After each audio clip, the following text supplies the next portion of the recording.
मंडी बहाउद्दीन की तहसील बल्कवाल में वज़ीर आला पंजाब का साफ सुथरा पंजाब प्रोग्राम फेल हो गया। मुख्तलिफ मोहल्ला जात में कूड़ा क्रिकेट के अनबार लगे हैं, जिनसे उठने वाले ताफून और बदबू ने अहले इलाका का जीना मुहाल कर दिया है। बल्कवाल के मुख्तलिफ इलाकों में कूड़ा क्रिकेट के अनबार लगे हैं। रजाबाद, कोटली खुर्द, जलपुर शुमारी, जलपुर जनूबी, ग्रीन टाउन समेत दीगर इलाकों में जगह जगह गंदगी के ढेर लगे हैं, जिनकी वजह से शहरी शदीद परेशानी के शिकार है। इस गंदगी से उठने वाली बदबू और ताफून ने अहले इलाका का जीना दोभर कर रखा है।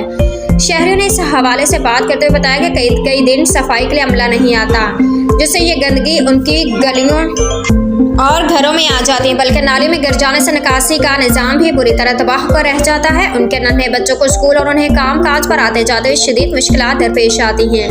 इस गंदगी की वजह से अहले इलाका मुख्तलिफ बीमारियों में भी मुब्तला हो रहे हैं। दूसरी जानिब chief officer municipal committee Nabeel Zafar ने बताया कि निशानदेही शिकायत पर फौरी कार्रवाई की जाती है। म्यूनसिपल कमेटी का अमला दस्तयाब वसाइल मौजूद मशीनरी और अमला के मुताबिक शहर को साफ सुथरा और खूबसूरत बनाने के लिए हर मुमकिन इक़दाम करता है। मज़ीद बेहतरी के लिए कोशिश